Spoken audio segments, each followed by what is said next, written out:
Steve Dotto here. Thanks for joining me today on our journey to 100,000 YouTube subscribers. You know, last year, 2013, I'd set the goal to reach 10,000 subscribers.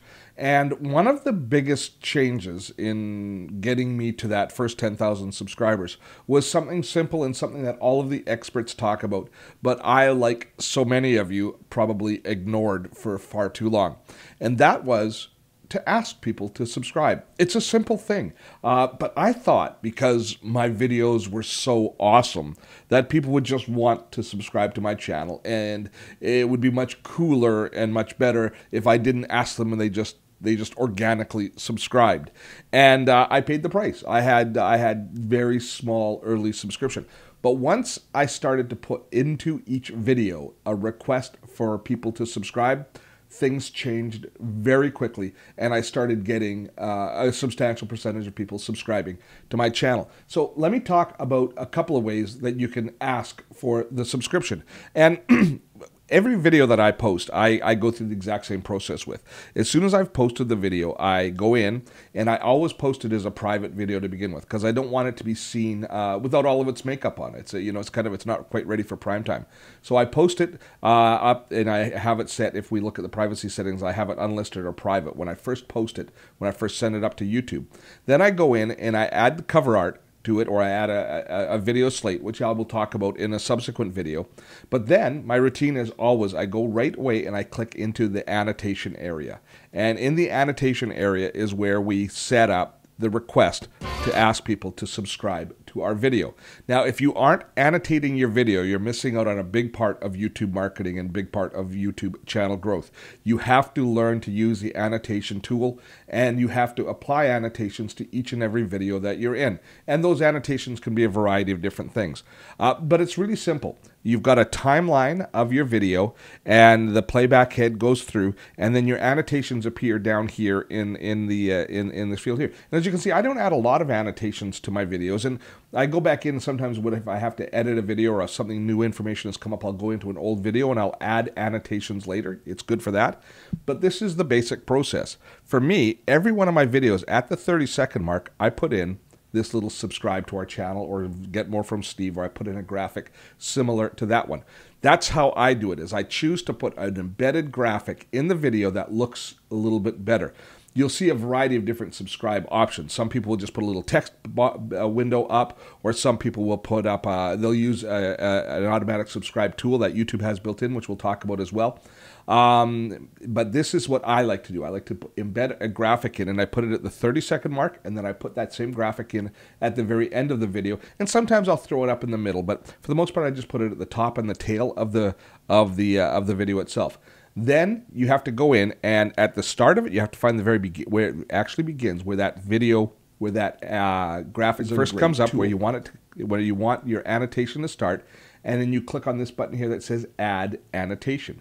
You click on that, and you have several different types of annotations that you can add. So this allows you to not just add subscribe buttons, but to do almost any interaction with your video or any commenting on your video that you want. If you want to add a speech bubble to make something funny, if you want to add a title here, that's where you do it as well. Now, I'm not sure this is the best way to create annotation links. This is the way I do it. Maybe somebody has a better idea, and if so, I hope they write and let us know. But I choose to use something called a spotlight. See, I click there on spotlight, and that creates this kind of transparent background. And then you can put actual text in it if you want. You want to type it in, and it'll put text underneath it, which I don't want to do. I want to leave that area completely empty. So I then position that graphic or that spotlight where my video is, or where my button is. I position it right over top. And then I choose how long it's going to be up. Now, I'm smart, super smart. When I do my editing, when I create the graphic and the video, I make it 30 seconds long. I put it up for 30 seconds. So I don't have to look for the back end. I just have to take it from 30 seconds. I always put it up at the 30-second mark in the video, and it runs to the 1-minute mark of the video. That's how I do it, and that's how I make things easy for me, is by positioning it that way. So that's the first thing I do. Then we have to tell people what happens. We have to create an action for that particular button. And we do that by creating a link here. Now, you can choose all these different types of links. You can link to a playlist, to a channel, What I want to do is a subscribe button. Now you can put it in and you can go in and you can actually go in and type in your username and all that sort of stuff. But I do things a little bit more automated. I use a tool on my Mac called Text Expander, which saves the character string of what the YouTube subscribe link is. So I just type in number C to tell Text Expander that I want to use it. I go YTSUB for YouTube subscribe, and you see what happens? You hear a little boink, and it fills in all of the information so that now I have my subscribe link in place. It's a very fast and efficient way for me to do this. So I do this at the top, and then I do this again at the tail of the video. Right here at the very end of the video, you'll see another subscribe button, and I put it in there. And sometimes I put in other links. For here, in this particular case, this video, I've got another link to another video, which is a related video. But that's not what we're talking about today. We're talking about getting people to subscribe. So this is the number one thing that I do to every video. At the 30-second mark, a subscribe button is going to come up. At the end, a subscribe button is going to come up. I follow that routine each and every time. And then there'll be some other things that you can do as well, but I basically follow that format. So that's the process that I go through to make sure that I have subscriptions in each and every video. Of course, you can ask people to subscribe in a variety of different ways other than just embedding a subscribe link in your videos. You can use the link that I just showed you, the YouTube subscription link, and you can embed that in blog posts. You can send it out in emails. You can ask people to subscribe directly from that link as well. And there is another way to set up subscriptions. If we go into the channel settings in our YouTube, in our management console here, and we click on in-video programming, in there we've got two different tools that we can use. The top one is called Add a Watermark, and this, do you know when you visit a person's video and they've got like a subscribe button that appears for the whole video, and it's, if you hover your mouse above it, it allows you to then subscribe, or maybe it's the logo, and maybe it's their logo that you hover. That is a watermark, and that's another way to create subscriptions. But what happens is, the reason I don't use it is it's channel-wide and persistent. So it's always going to be there. It's a bug that's always going to be there. It's great for branding your product, but I find it a little bit invasive. I find it too much to have that subscribe button there all the time. So I've chosen not to use it. But a lot of people do use it, and they use it very effectively. All you do is you click Add a Watermark here, and then you go through and you choose what graphic you want. Now, they recommend that you use a transparency and use a single color just because of how it overlays over top of the video.